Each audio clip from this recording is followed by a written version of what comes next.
Hey everyone, Arthur Fantastic here, aka the Hot Shot, debuting these pink new glasses with the pink shorts. It's a fit. CSA Orlando, we're stylish. And with me here today is Lakea Vargas, two-time, is that senior world team member? Senior world team member. World team member at junior, cadet. At one time, 2018, top 50 judoka in the world, was top 20 junior judoka in the world, been to the Pan Ams, won at the Pan Am Championships. What did you win there? The bronze medal. The bronze medal. Last year, 2024, US Judo Open, second place silver. This year, we finished fourth, judo doesn't have fourth, it's a double bronze, it's a fifth, but I called fourth. They fucked us out of it. Go watch my other video. It's going to be in the description, also somewhere here in this card. And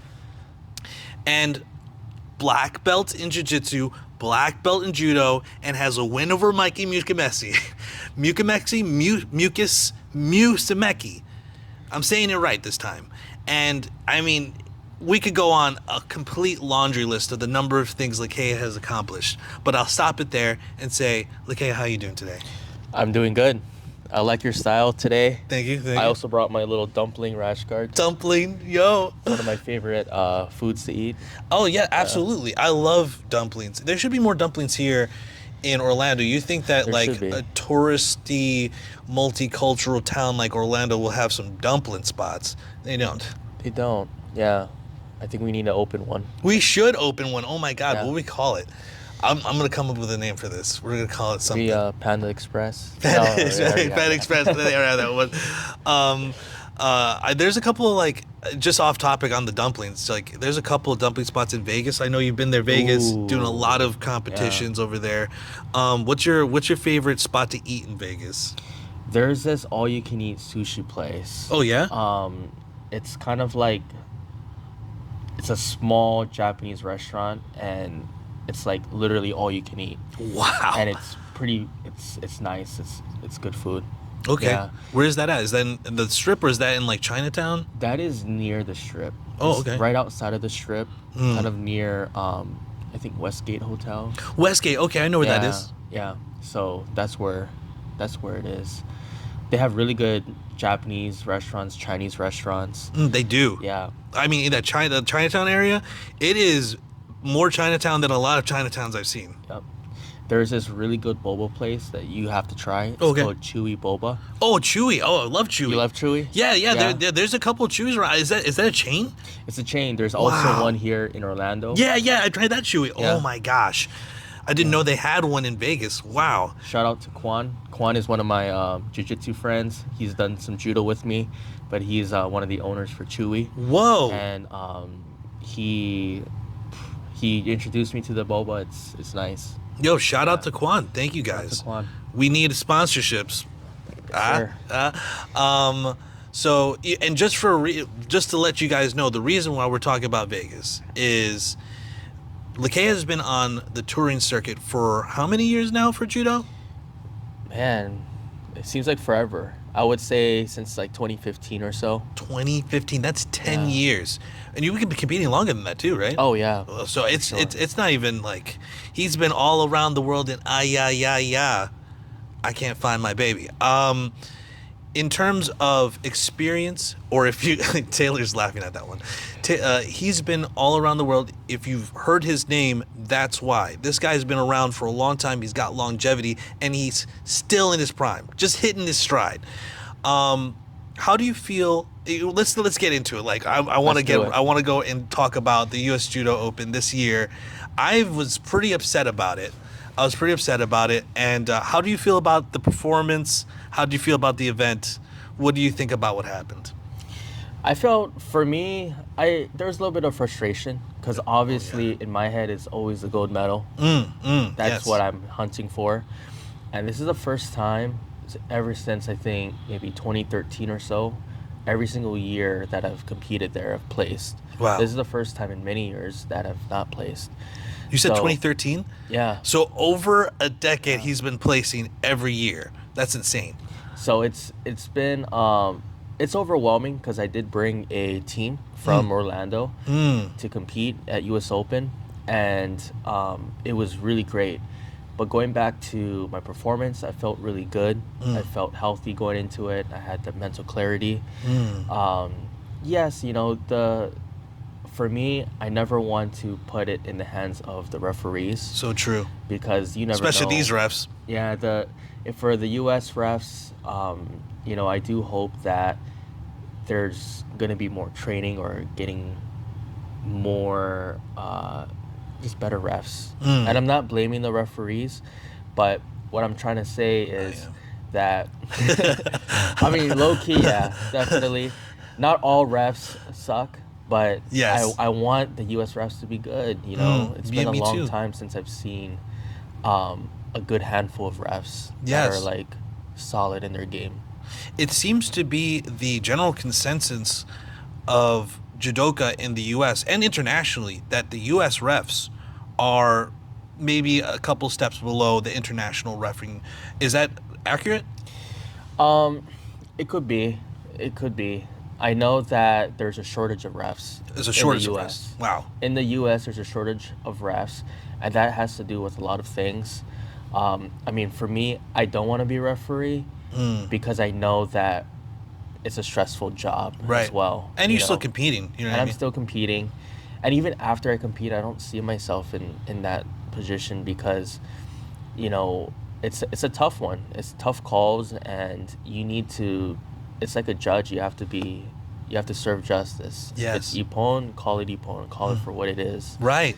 You know, if you're not sure, let the fight continue. Let the match continue. Not maybe it's a yuko, maybe it's ippon.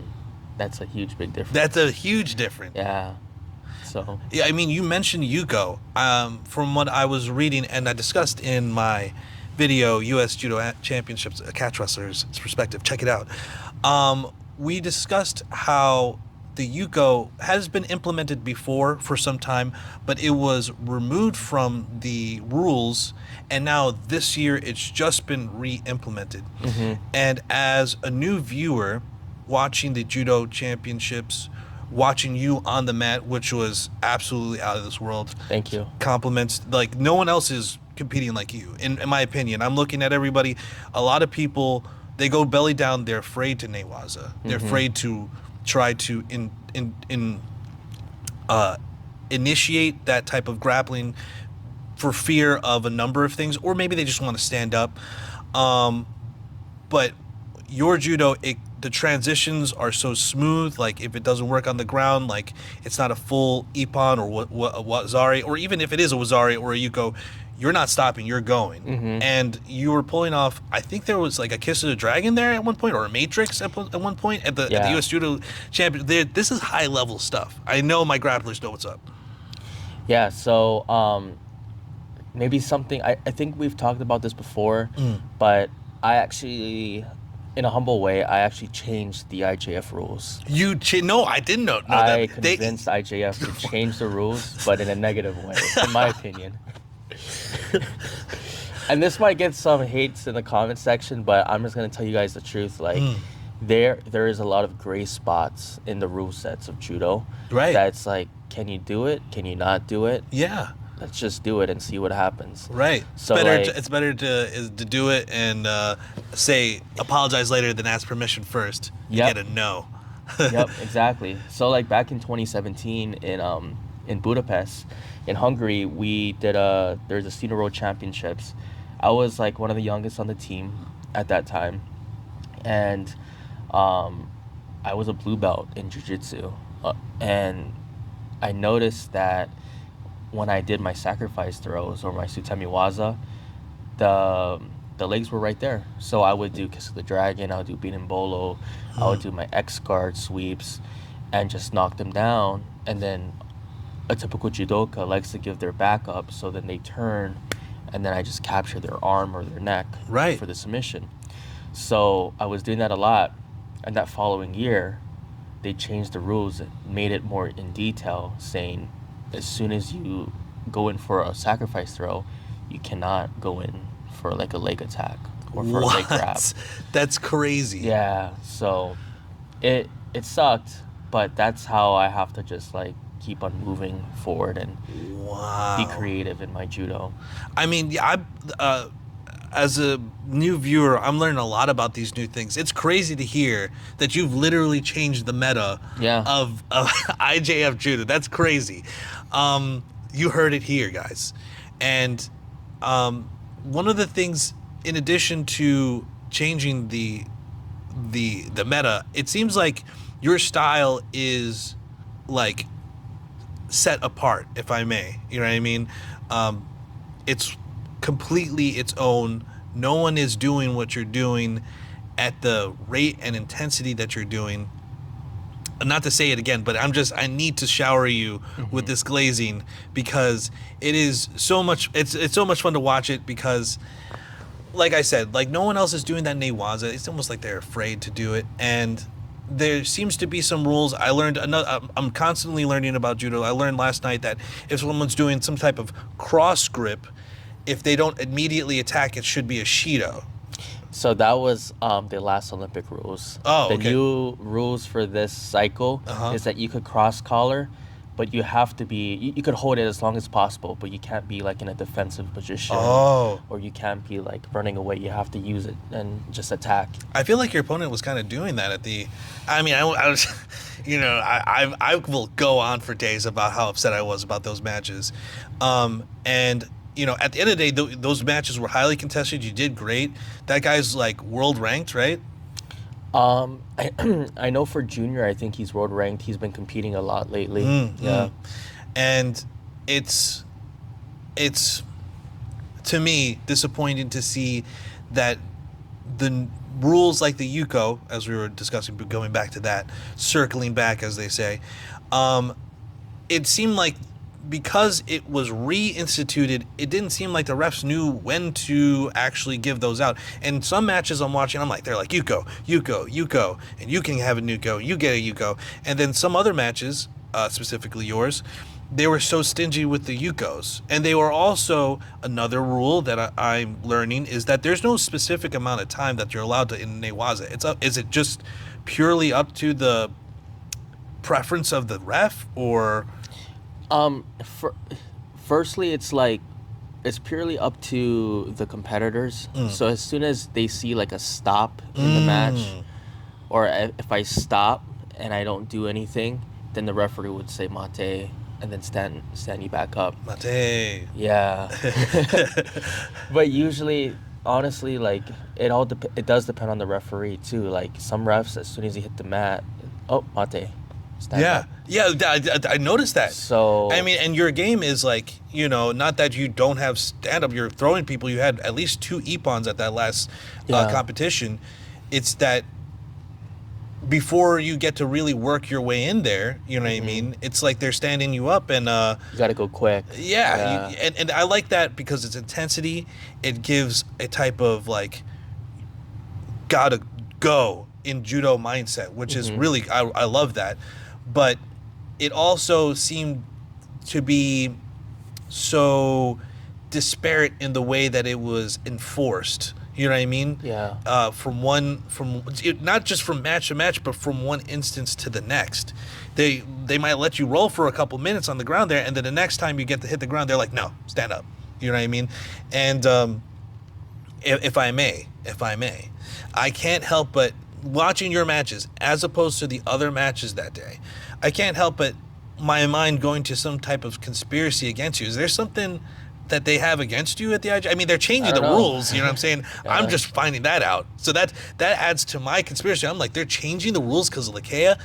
I'm just putting that together now. It seemed like, I don't know, sometimes that they had something against your style or something like that. It's something that most referees or most judokas don't see every day. So, like, I'll be honest with you. I'm one of a kind. I'm a jiu-jitsu guy competing in a judo competition. Whoa, okay. And I'm learning judo throws, but my goal for myself is to create that artistic flow into a submission or into a pin. It's kind of like I like to base my style with guerrilla jiu-jitsu, where it's you take down and you look for the submission. So I really like to hunt for that. And I do all this stuff that you don't really see. So then the referee thinks they don't know what's happening, so they're going to just stop it. Right. So that's what is going into my head sometimes too. But there was times, like I even did like a shallow berimbolo where I went for a deep de la Riva and I was grabbing onto his back. Yeah. And I could tell that my opponent didn't know what was happening Right. too. So that's something that I love to hunt for.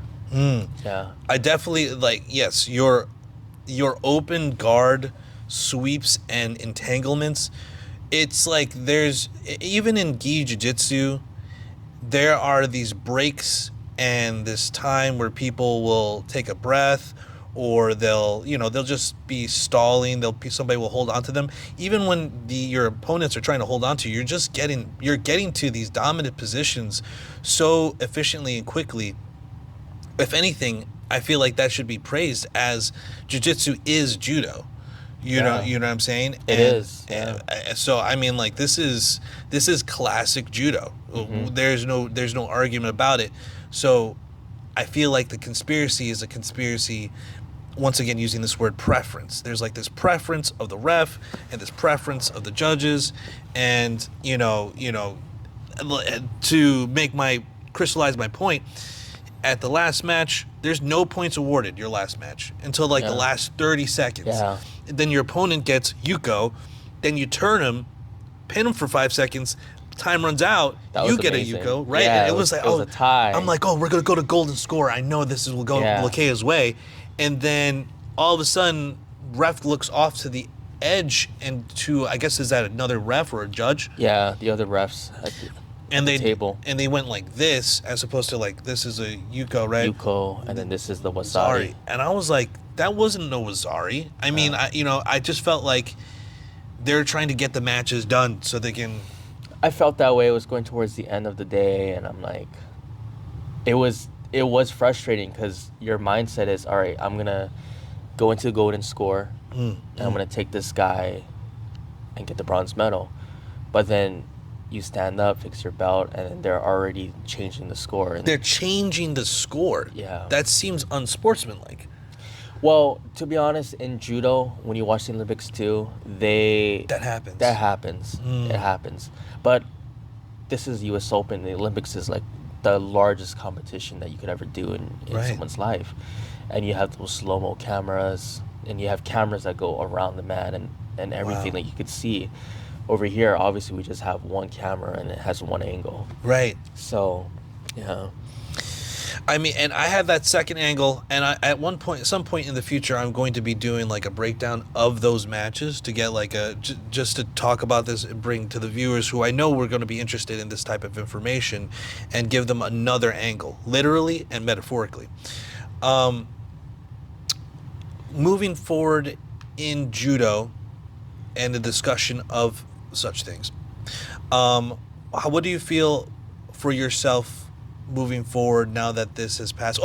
Actually, now that we're still on the US Judo Open, there was another part just to add to our discussion of like some kind of officials and issues thereof, is Xavier Valencia. He's been placing gold every year in his division at US Judo Open. This year he places silver. Very strange. Another This is like the strangest thing that I've ever seen. Can you go a little bit more in what happened? Yes, so he competes at M1 veteran. M1 veteran. So that's like if you are 30 years old to, I don't know, 35, I believe. But he was competing at 66 kilos, 145 pounds. 66. Supposedly, he lost to someone that was 73 kilos. 73. So it was very weird, because the guy that was 73 kilos was in the 66 kilogram division. Right.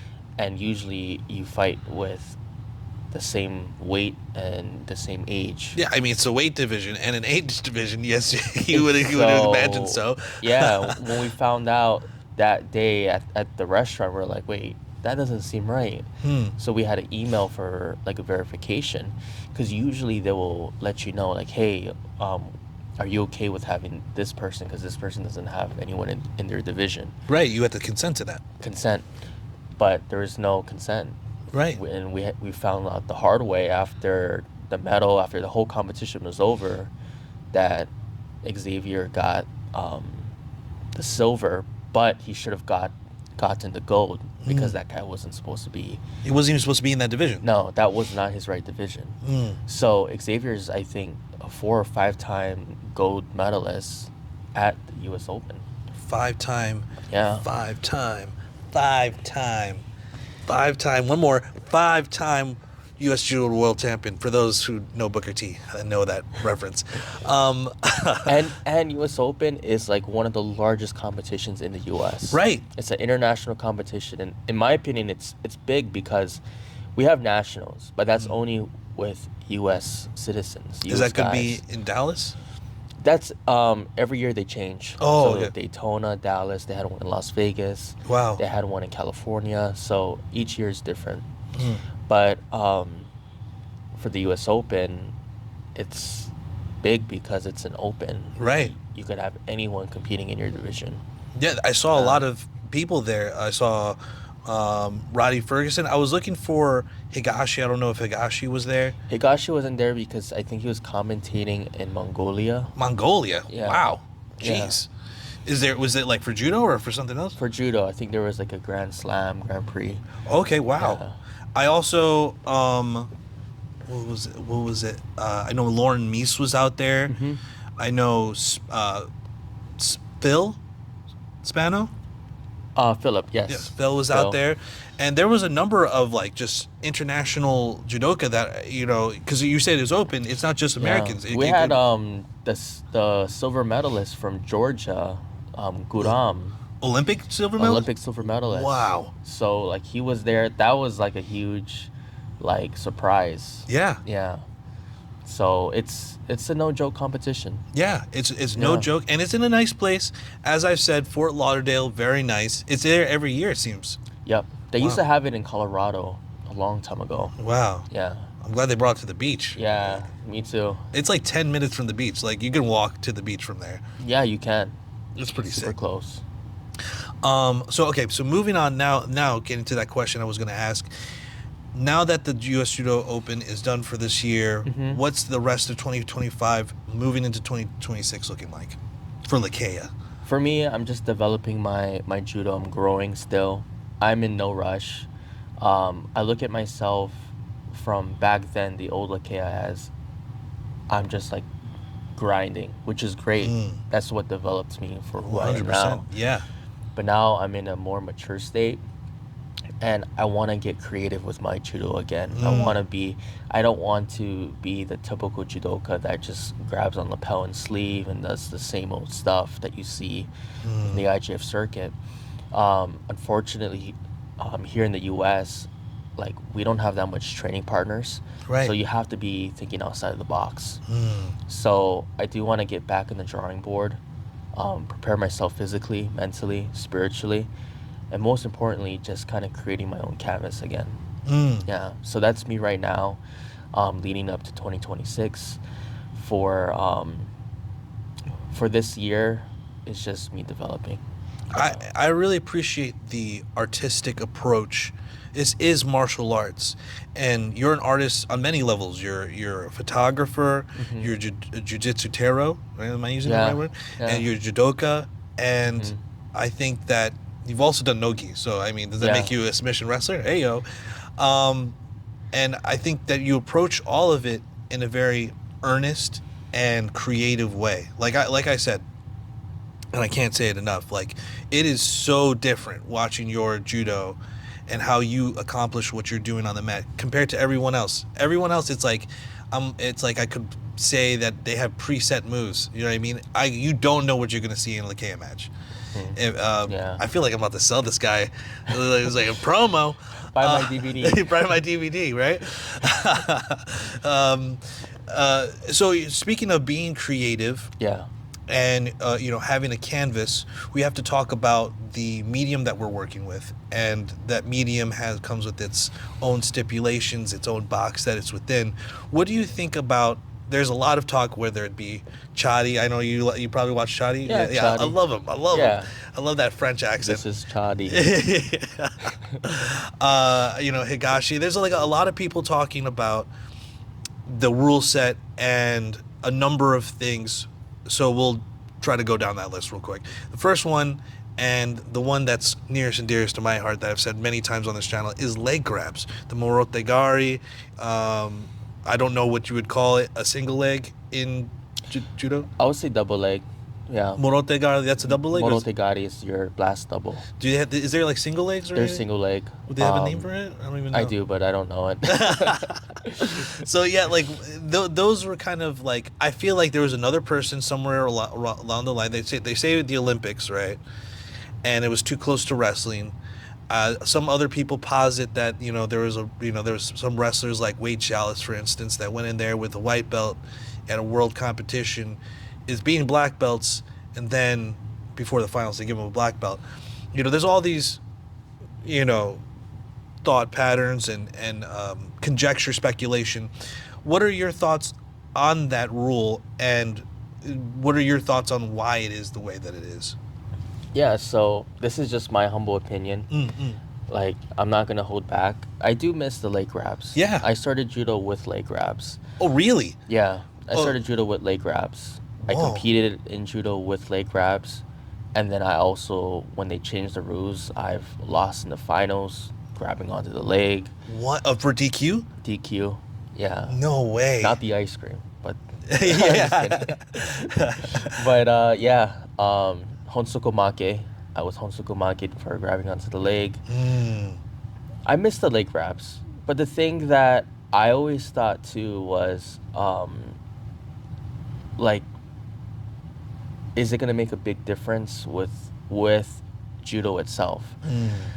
And I think I was listening to Chadi or someone, but they broke it down in a way that the countries that won and what type of throws they won with wasn't decided by a single leg or double leg. Right. It was decided by just the other judo throws that is today. Right.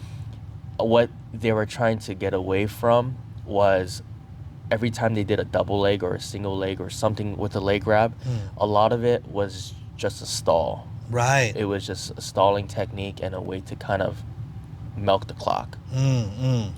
So, but don't get me wrong, all those throws had beautiful throws. It was very dynamic. Oh, yes. I loved the sore with the leg grab. That was like one of my favorite techniques to do back in the day. But, they've changed it. Do I agree with the rule change? I wish they will bring back the London 2012 rules. London 2012 rules? London 2012 rules was you have to do some kind of like judo attack, and then you could grab the leg. Ooh, okay. So you could go in for a kouchigari or a kosotogari and grab onto the leg. You couldn't just blast into it. Oh, okay. I liked that rule. Obviously, the refs had to be on par on that day to make sure that rule was installed. Yes. So I could see a lot of conflict in that. But to be honest, yeah, I do wish that leg grabs were back. But I don't think for the judo today, it would be,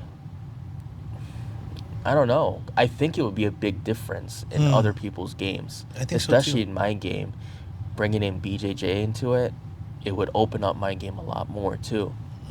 But they also dismantled the flying armbar, flying joint locks. So when did that happen? I didn't even realize that. I did notice that there's less what was like that? flying techniques. Yeah, so like you could do a flying armbar back then, but now you can't do a flying Juchikatame today. Wow. Yeah, I think they changed it in the 2020 Olympics. The 2020 Olympics? I think Wow. so. I think after the 2020, it was kind of recent. I have a love-hate relationship with flying techniques. I do have a love, and I can understand the thought behind removing flying arm bars, but that seems to be like in black and white video of Kano himself, like doing, you know what I mean? Like, I Yeah. don't, like, I understand the thought process, but at the same time, like, it's there, you know what I mean? What are your thoughts? Why did they pull those out? So it's because of stalling they pulled those leg grabs out, or? I think the matches weren't going anywhere, and it was a lot of it was going into golden score. So if you look back then, you had a mix of people doing beautiful throws. Yeah. But then there was another mix of people that were just doing a double leg just to kind of get by. Right. So they'll be leading up to like a yuko Right. and just double leg, double leg, double leg, and then the time will go by. And I guess they wanted to see judo more dynamic, more like throws, Yes. other than just like takedown. Agreed. And it should be. I think that there's a lot of, I mean, in any type of, Josh Barnett said this, friend of the channel, in our interview, there's a lot of min-maxing, you know what I mean? Playing the rule set, gaming the rule set, and it's inevitable. People want to win. And even today, even like when I was at the US Judo, like I see, you know, take a couple extra seconds to get your gi together. Yeah. You know, oops, my belt came untied. I gotta, hold on. Is it even? All right, now I'll put it around myself. Extra 30 Exactly. seconds, you know what I'm saying? Yep. So I definitely see that. I definitely saw in your match against Cohen, I don't know his first name. Aiden Cohen. It seemed like when he was gripping your collar, for instance, it was an attempt to defensively stop your grips and look like he wasn't stalling. You know what I mean? Which, Yeah. you know, I mean, you know, if I was the ref, I'd be, you know, if it was folk style, caution, stalling. And I think that the way that you're describing the double legs, I can see it becoming this whole, like, I'm going to just not set it up, blast double, maybe I'll get the Yuko. You know what I mean? And instead of trying to get in there, grip fight, set up the double leg. You know what I mean? Am I getting that right? I think so, yeah. I mean, when I think about also like with the leg grabs and all, it's a big part that we are ignoring with the body. But then we could say the same thing with Greco-Roman wrestling. Oh yes, for You sure. know, Greco-Roman wrestling is very upper body, but the lower body is super important too. But you can't sweep the leg, you can't grab onto the leg. Am I right? Or Yeah, no, you're right. so it's very similar where we're ignoring grabbing onto the leg. Now, a big thing is that this is IJF judo we're talking about. Yes. But if we're talking about Kodokan judo, if you go to Japan, they're still grabbing onto the legs. At the Kodokan. At the Kodokan, they're still grabbing. Like I asked one of the senseis, they're like, "Oh, what's Kodokan judo?" And he's like, "You can grab the legs." They've never changed the rules. Wow. So like ever since they've changed the rules, they've kept the rules in Japan where they accept leg grabs. Obviously, when you're going for the Olympics, they put it in the European man's hands. So the president of IJF Judo, I can never pronounce his name, but he's European, and basically he took away the leg grabs, him Wow. and the IJF Federation. Wow. Okay. But the Kodokan always kept it. Yeah, and I just found this out last year. Wow. Yeah. And if I may add to this conversation, this seems to be something similar happened in karate, where you know, karate in Japan is a certain way, but then you put it into international hands, European hands, and it becomes something very different. You know what I mean? And it's it's disappointing in some ways. They're doing a good job on an international stage, especially for judo. That's still growing. I've had my criticisms for modern karate. Check those out. But in terms of what's going on in Japan, I heard recently at the end of 2024 that they had a change of the rules at a Japan tournament, where there was some leg grabs that you could do. There's some like you initiate, you can grab the pant leg on the way down type of thing, or like you can do a fireman's carry. What's the name in Kataguruma. Kataguruma? That means something wheel, right? Yeah. Something wheel. I think hand wheel. Hand something wheel. like that. Okay. Yeah. Could be wrong, but something with wheel. So there seems to be some kind of changing in the culture, the community of judo a little bit right now.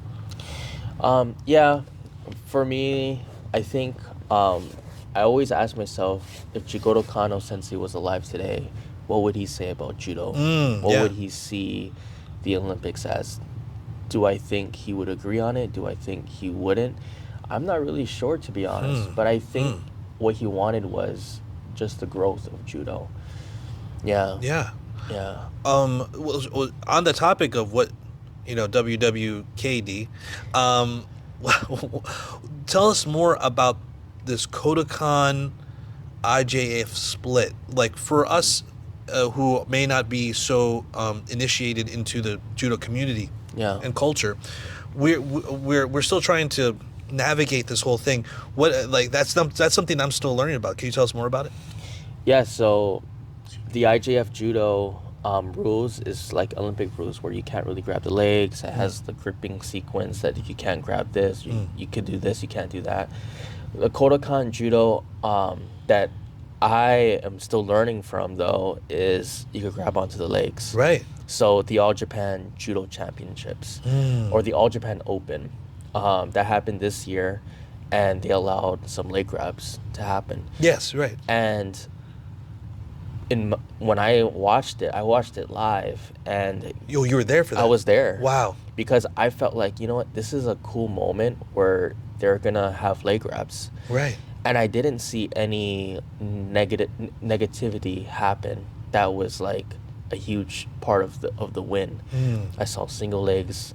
I've seen them trying to go for the sore and grab onto the leg and lift them up. Ooh. I saw the teguruma. It was beautiful, and I thought it was pretty cool. Yeah, it sounds cool. Yeah, and I know the rest of the world in the judo community was watching because they're curious, like, right, what is this, And to be honest, like, quite honestly, this divide, right, this separation, Kodokan IJF. Yeah, I feel like it has to happen because it shows you what judo can be in both worlds. It's like a different realm. Yeah. So let's see. Was there anybody in the is it only Japanese that could? Yeah. Oh, okay. Yeah. Was there any big Japanese judoka that were competing there at the All Japan? Yeah, you had Olympians over there. Really? You had Olympians, and it's just kind of like how they do it in wrestling here in the U.S. Like, you have to start off like within your district. You have to win that. Then you got to win this. Then you got to win within your prefecture. Then you could go ahead and compete. Wow. So, and it's no weight class. No weight classes. It is absolute. Like, the entire thing? Yeah. The whole entire thing. They weigh you, but it's not, oh, okay, you weigh 130 pounds, you go with 130 pounds. Right. No, you're going with all the people. It's for posterity to remember. That's how much you weighed. But you're going against whoever. Yeah, so like they want to see who's the best in Japan this year right now. Doesn't matter about weight, doesn't matter about size. It just matters who's the best right now. It's very like Bushido type, like. It is, like, yeah. When I walked into that stadium, had like a huge like Japanese flag. Wow. Yeah, just raised. Yeah, it was a cool thing. Well, it sounds freaking amazing. And so, what are the thoughts? I mean, I know that you're there and you're not necessarily at the Kodokan all the time, you know what I'm saying? Yeah. But what are the thoughts of the people, Kodokan Judo of IJF? Like, what are their impressions of this? Like, what did they want? Do they want the IJF to change? Or? So this is what I want. Okay, hell yeah, that's what I want to know. We're here for Lakea, dang it. I want the Japanese to take back their own sport. Take it away from the European hands. Make it Japanese again. Right. Make it to what they want. Because I believe that the Kodokan, the judo in Japan, I believe that they want the best for judo. Right, yeah. I don't think they're trying to like minimize anything. And knowing that they want to bring back leg grabs, it's weird. Wouldn't you think the Europeans want that? Yeah, right. Because they do wrestling. They do all this stuff. But why don't they want to bring back leg grabs? I don't know. But what I do want is the Japanese to take back what they created and refine it, change it to whatever they want, and let's see where it goes. Because right now, yeah, you know, there's all these rules, like you can't grab here, you could grab this, but like, let's have judo for what it is. It's a match. Sometimes you see judokas like, oh man, like, is this legal? Is this just Right. go? Today, now it's just like, you gotta just go. You gotta Right. attack. You have to attack. It's definitely, the pace is like, you have to go, and any Yeah. type of like mental block or second thought is going to be detrimental to the match. Like, you're a fucking my sorry, that's my channel. It's my channel. It's my fucking. It's his channel. Sorry for the currency, my harsh language, but fucking out there, man. It's like, you're so razor sharp when like you're going against these people and your opponents, and there was a funny moment where someone was trying to talk to you. They're like talking to you about your your two channel. You're like, yeah, don't talk to me. You're like serious. Yeah, I love the whole, like, I love it when I'm on the competition mats, and I do like the talking and all, but yes, you gotta focus. You can't have your mind elsewhere, because maybe that's what they want. Maybe that's what they want, right? That's their strategy. Yeah, some people, they talk. That's their way to get in. Yeah. But going back to so, you know, I know you're starting to learn what judo is. Right. What do you think about the whole Kodokan and IJF? Do you want leg grabs back? I do want leg grabs back. I know, like, for instance, Roddy Ferguson, he had a mean Moro Degari. He's really good at that. Yeah, right. And that was one of my first introductions to, like, that level of competitions. I was reading, I think it was like Grappling magazine or something like that. He was like on the cover, or he had like a spread, and he's just jacked. You know what I mean? I'm like, oh, martial arts can be jacked like this, okay? And like, they do. Oh, judoka do double legs. You know what I mean? Catch wrestler here, wrestler. That's cool. And then, you know, there was a couple of other Travis Stevens along the way, and the more I listened to them and saw them compete, and then also people like John Danaher, they use a lot of the Japanese nomenclature for the moves and everything. I'm like, all right, well, this, so jiu-jitsu is just judo, you know what I'm saying? And judo has all these other things that they're limiting for a reason that I can't really discern. I can only speculate. I want to see the full spectrum of what it's intended to be, you know what I mean? Which is not just upper body collar grabs, but a full martial art meant for not only the self-defense, but training in the way. I mean, judo, you know what I mean? The way. And the way that, you know, for instance, in your matches, there's a lot of times where I'm like, oh man, he could have just grabbed the leg, or like double legged, or, you know what I mean? He could have grabbed the leg in some way to assist a number of things, you know what I mean? Yeah. And that's just like, you got to even like train yourself not to do that. Yeah. As opposed to, you know, as a martial art, we're supposed to train our senses and trust certain gut instincts. And now we're training out certain instincts that, not because, oh, this is bad, you know, don't catch yourself in a break fall on your hand. You know, we train that out of ourselves. But don't do this good thing that would work in a real life situation. Seems like regressive. You know what I'm saying? And for something to progress, it has to accept the actuality or the reality of the options in front of you, and not limit them because preference. You know what I mean? What works. And that's, at its heart, the minimalist, minimum effort. Oh yeah, like minimum effort, maximum efficiency, minimum effort. Yes. That's one of the core principles. Yeah. And it's like, if the leg's there and you can go, like, why not? What is other than preference? You have to, like, to me, as a so-called intellectual, pseudo intellectual, really. You have to make that argument, and the argument's not being made. It's just like, we're the governing body. You can't do it now. Is it okay? Is the video okay? Oh, okay, thank you. You can stay closer. It's not going to pick up the sound or anything. We got the microphones. She's quiet, watching far off like a ninja. The idea that the governing body, I said so, therefore you must, I think is limiting. Mm-hmm. And like, they aren't the creators of judo. They're the inheritors. They're standing on the shoulders of giants, and they want to. It's not going to say water it down, but they're going to shrink the knowledge and then pass on full knowledge, and not to monologue too much longer, but I think that issue is, this is judo here. And they want to just this little portion, maybe like this little portion, like half. You know what I mean? Yeah. Like body, your legs are like half your body. So I'll say half of judo, and I think that's not good for judo. Yeah, I mean, for me, I think when the IJF explains rule changes, they always say that they want the safety of the athlete. They want the safety of the athlete.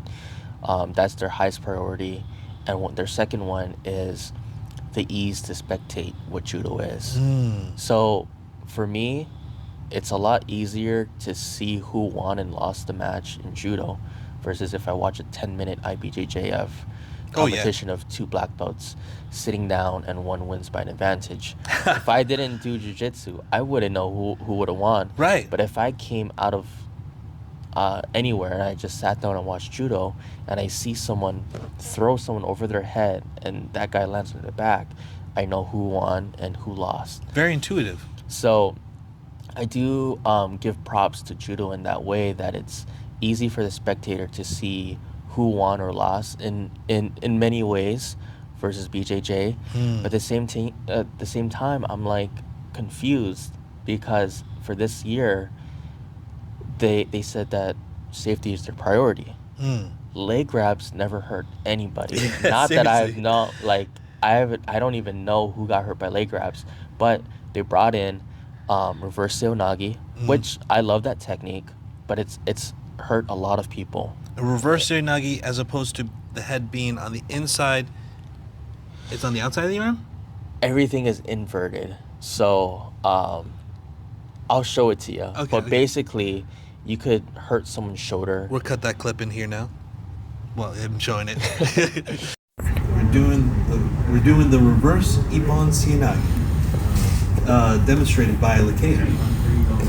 From here, out here, I'm gonna twist his arm and his shoulder. Whoa! Oh, so you like were inverted, and I didn't even know where you were going at that moment. And that's why it's so dangerous, because I could throw you back or forward. Right. I could throw you. I was thinking I was going this way. I could throw you that way. And I'm like ready to go, but you went all the way. But then I could reverse you all the way here. Whoa. That's crazy. Yeah. While you're talking. Yeah, so like reverse Seonagi is something that could really hurt the person. It could hurt you. It could hurt the partner. I've hurt someone's shoulder with it.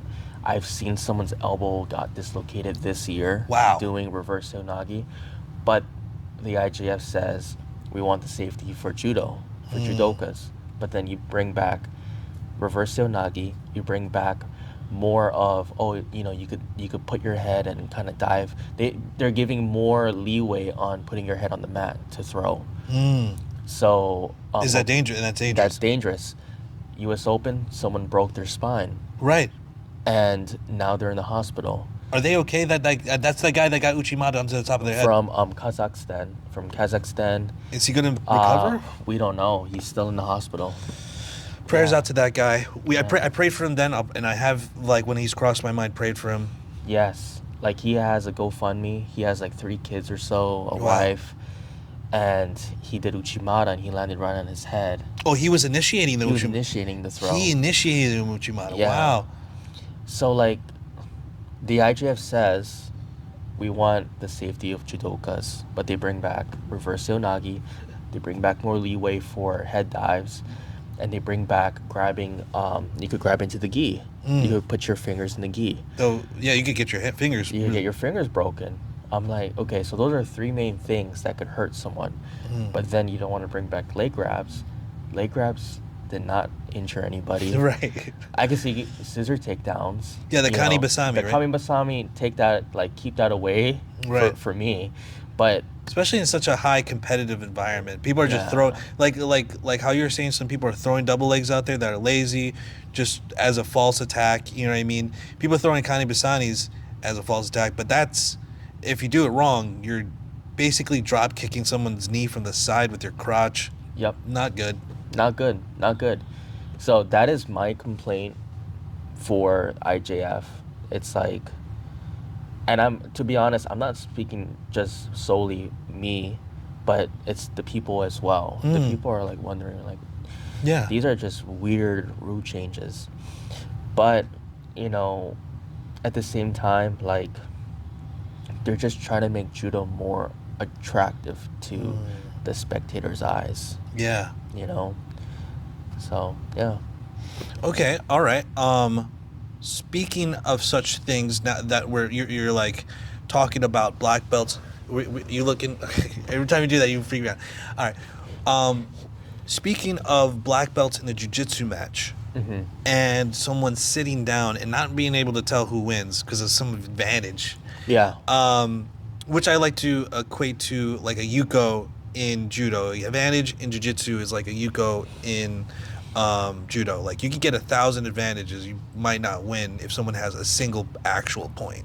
You know what I mean? Same thing with the yuko. You have like 1,000,000 yukos. If you have like one wazari, which is like a half point, that trumps everything. That trumps everything. Yeah. What are you? You're in an amazing spot to give like feedback. I ask a lot of people that I interview this. As a jiu-jitsu black belt, as a that's fine. The battery was dying anyway. Oh, okay. As a jiu-jitsu black belt, as a judo black belt, what do you feel about the current state of pulling, or really like sitting guard and then butt scooting in, but pulling guard, let's say? And as a caveat, I will say here, not sumigeshi, not tomonagi, not wrapping someone up and pulling them into your guard in a legitimate way, but rather just kind of like sitting down with no connections and pulling guard. Like, what do you think of that for as a strategy and its effects on the sport? Like, what do you think it's positive? Do you think it's negative? I think it's negative. Yeah, cut in the guard puller death note right here. I think it's negative too. I mean, I think people will love to see a big throw happen. Agreed. I think every match starts standing, but you sitting down as soon as the match begins, it's strategy. Yes, it is sport, but I feel like it's not realistic. It's not realistic. It's not realistic to self-defense. It's not realistic to anything, just jiu-jitsu in the game itself. Right. You know? And for me, it's boring to watch that happen. Agreed. And yeah. It's like if someone went into a boxing match and then turned their back to them and just, well, you can't hit me in the back of the head, so I'm just going to turn around and shell up. And now you can't fight me like the way that you want. Yeah. You know what I mean? And then people will make it an argument like, oh, see, like this is just an argument of preference, and you're just fighting the way, you're just arguing a person's style. You know, you don't put down other people's style. But I think ultimately it's disingenuous to try to do that. And I think that I agree with you that it's negatively impacting the sport and even the art. Yeah. I mean, I'm not Dana White, but I think UFC BJJ, it's cool, but I think they should go for takedowns. Yeah. I don't think they should be pulling guard. I think they should keep it where takedowns, and if you pull guard, that's like -2 points or negative whatever points. Yes. I feel like for spectators' view, going for the takedown. Yeah, for the throw. For the spectators, We don't understand that, and there's like Yeah. so many of those matches. In fact, in the future, I'm making a video on UFC BJJ, and that's one of my key criticisms. Is like, you have a bowl, so that's going to facilitate takedowns better, and it's going to push the action, and instead of having action, people just get in there and immediately sit down. Instead, Yeah. sometimes they slide down the wall and scoot into the middle. You know what I mean? And then others will act like they're trying to wrestle with like one leg up. Oh, take my leg, but you're just trying to pull guard the entire time. We know who we're talking about. Yeah. We know who we're talking about. And that goes back, or it goes to my next thing, and we could have this as like another title though, but it's judo versus BJJ. Now, I really don't like that versus this art. It's like those old kung fu, like my tiger fist versus my iron fist. Yes. So, but when I think about it, right, judo in itself, when I say he is a champion, he is a champion. Like the Olympic champion, 4 years. Olympics happens every 4 years. Right. Right? And there's one rule set that everyone is under. Right? And without a doubt, that is the Olympic champion. But then if you think about jiu-jitsu today, what kind of champion are you? Oh, I'm an IBJJF champion under these rules. I am a CJI champion under these rules. Right. I am a UFC BJJ champion under this rule. Like, with the red belts. there's so many rules with different competitions. It's like there's not one champ. There's like other. For me, when I'm looking into the jiu-jitsu world, I get easily confused now because I'm like, okay, well, what rules are they following? Right. You know, if you tell Gordon Ryan, this competition that you're doing, you cannot do any heel hooks and you cannot do any leg locks. That just takes away his whole game. Right. Right? At least most of it, at least half of it. You know what I mean? He's finished a lot of people with leg locks. That's like me telling the Olympic champion Shohei Ono, Uchimata King today. Oh, by the way, Ono, you can't do any Uchimatas and you can't do any Osotos Yikes. in this competition. So let's see if you could be a champion in here. Right. So in my head, it's like judo is super easy because you already know that this one rule set follows everywhere, whether Right. you go to Brazil, Russia, Ukraine, anywhere. But then if you're in the jiu-jitsu world, it's like, all right, what are the rule sets at Naga? Right. What are the rule sets at IBJJF? Can I heel hook here? Can I do a toe hold there? What belt are you? Right. Judo, it doesn't matter what belt, the rules are the rules, and it follows under everything that the IJF has. Well, I noticed that some of the lower colored belts are not allowed to do like strangles or arm locks or something like that. Yes, So, yeah. but overall, like they know what they're working toward. You know what I mean? Yeah. Where IBJJF and the various governing bodies of jiu-jitsu, I mean, was that what they would call them? Promotions, maybe, or maybe more akin to those. But they think they're governing bodies. They have a disparate number of rule sets that is confusing, and I also think that those rule sets themselves, while on the topic of pulling guard, are the ones fomenting. Am I using that word right? Oh, fomenting. That's something new. Fomenting the use of pulling guards. Like I feel like they are in the rule sets encouraging it because they don't discourage it. Yeah. Well, let's get some Shidos. And you know, Shidos. I'm sorry, off topic, but you know, everybody was talking crap about Shidos, but now that I saw the Shidos in action, though I would have liked to see more Shidos against Aiden Cohen. Yeah.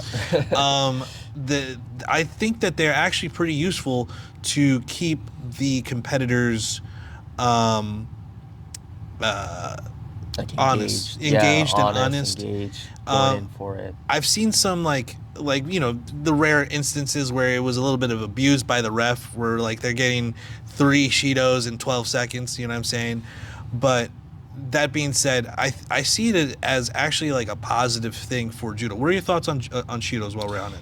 I feel like Shidos is like 2 chickens fighting, and you're just closing the arena closer to them. Yeah. So like if they don't want to fight, you just kind of close up. Right. It's the same thing with Shidos is you're kind of pushing the competitors to engage to find the ippon. Right. And if they don't, you lose because Right. you're not doing what you're supposed to do. Right. It really shows you that you're supposed to do this. And I think that could be useful in jiu-jitsu where, you know, you're supposed to be trying to go for the finish. You're supposed to be trying to win. And a lot of times people will use their various styles as a reason to excuse their lack of aggression, their lack of going for it, their lack of, I need to be there and finish this up. They'll stall. They'll catch their breath. They'll get their energy back. Yeah. They'll maybe even wait for a stand-up. And I'm just like, depending on the rule set. And I'm just like, Shido, please. Now after seeing the Shidos. Yeah. Yeah, I mean, people see it as a negative way, but you could see it as like a board game. So like the board game has rules. Right. And the rules is to kind of help you stay organized and to go for the win, not to kind of stay within means. Yeah. So Shidos is a good thing, but some people do abuse it. Some people use it as a tool to win as well, which isn't wrong. Right. But that's why judo, every single Olympics, if you notice, the rules Change a are little always bit. changing. Right. So you can't game it as much, it seems. Yeah. While we're on the topic of gaming, guard pulling, UFC BJJ, moved a little bit away with the Shido. I got a couple more questions, and then, you know, I know Lakea, busy man, got things to do. Next question, thoughts on Mike Musumeci run in the UFC BJJ? I know you have some history with him. If you could go in on that. I mean, we kind of grew up around the same area, and we've competed a lot. We've competed a lot. And you beat him once. I beat him once in Nogi, in a Naga competition. We're both kids. Nice. And You have a sword for that. I got a snake sword for Dang. for doing that. It was Snake a cool style. one. It was a good competition, and I just for me, I kind of went the judo way with things, and he stuck with the BJJ route, and he has went to various different schools to learn jiu-jitsu and to kind of compile it into his own game. But yeah, we grew up around the same area. We've competed a lot in jiu-jitsu. He's beaten me multiple times after that, and he's someone that has to like try to connect the dots to make sure it doesn't happen again. Yeah. You know, but that's what the game is. Heck yeah. Yeah. Okay. If you had a chance to have another match with Mike Musumeci, would you get it? Yeah, let's do it. You hear that, guys? Let's make this happen, Uncle Dana. No guard pulls. No guard pulls. Yeah, there's got to be some type of stipulation. If the Gracies can negotiate for like 3 weeks over who gets to wear a gi or not, let's have some stipulations on guard pulling. But no, yeah, that'll be fun. That'd Yeah. be great. That'd be fun. So let's Get a good rematch. This happened in Vegas at the USC Apex. Let's do it. So another thing, completely switching gears. Another thing that I know that's very important to your journey is your spiritual journey. You were saying getting right mentally, physically, and spiritually. Can you tell us a little bit more about your spiritual journey? Yeah, I think it's a big part. I really do. I feel that one way for people to kind of like stop and listen is for me to get to the highest level that I can possibly be. No one's gonna listen these days to someone who hasn't really accomplished anything. Right. And I do feel that God is pushing me to become a better Lakea, but to also get into those competitions, Right. so that I could share my faith to other people. Be a better example. Be a better I'm just here, holder like, of just the- like what my mentor says. Lauren Meese, the 2000 Olympian. Lauren Meese. Oh, just friend of the to, channel. like, Check out our interview there. check her out. She's really cool. She's helped me mentally a lot and spiritually. But we're here to be the light and to show, like, the light is the way. There's a lot of dark things that is happening within USA Judo. Yeah. I don't want to get into it too much, but I feel like there needs to be some light. There needs to be light that I would love to shines talk into about it. the dark things. I mean, dang, that sounds like that. Yeah. I remember watching a podcast. I might where they disappear though. Oh, dang, Just no, kidding. I won't let that happen. We won't let this happen at CSA. We're like the Peaky Blinders, except we're CSA Blinders. We don't have a cool thing yet, but we got something. So dark things happening at the US Judo Champions, maybe US Judo Federation. I feel like a lot of people that are running the things, there needs to be some like light in there, because I do feel that we could be a better judo nation within I agree. within the US, but why? How come we're not? And we have the LA Olympics coming up. We're all separate. Right. We should be united. We should have things together. But instead we have so many different places to train at, and we don't have a set plan for the future. That now that you say that, I've seen two sides of the judo community. It's like there's a lot of like brotherhood, and there's a lot of like, this is USA Judo, we're here together. But there's also a lot of like underlying tension and competitiveness. I touched a little bit on this on the video because of that, the top spots of the stipend and everything. But I think it's like there's more than that. There's a lot of like rivalries. It's almost like maybe it has to do with some of the traditional cultural standards of you only train at one gym or something like that. But there's like your gym's here and my gym's close. Like we're rivals. Is that true? It seems that way. I see that more in the BJJ community. Oh, I see that too. To be honest, with the Brazilians and all, with judo, yeah. I think that's amazing. If my outside observations, I think a lot of people are drawn to your energy. They're drawn to you. You know, you're very earnest. You're very honest. You're very real. And I really, if I may compliment you, I think that you're a really good example of carrying the light. You know what I'm saying? What is Lakea? Say what's your full Lakea name? Well, it's Lakea Kapio Ouli. And that means something about light, doesn't it? Yes. Yeah. Now it's weird. Some Native Hawaiians, they don't like to have their full name out, because they believe that they could have their spiritual power taken. For me, I don't believe in that too much. But the name itself means the light from the heavens. Wow. Over the mountains. Kea is mountain. And the day I was born, that's what was happening, was the light was shining through the clouds over the mountain into the hospital.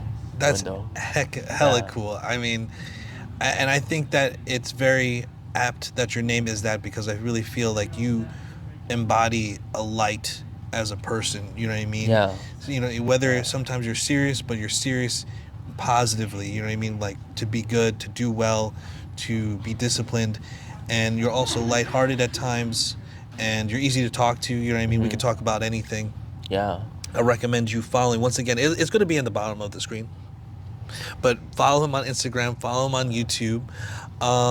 Final question here. And I kind of asked all my cool questions already, so I don't have any cool questions to ask here. But what do you feel for?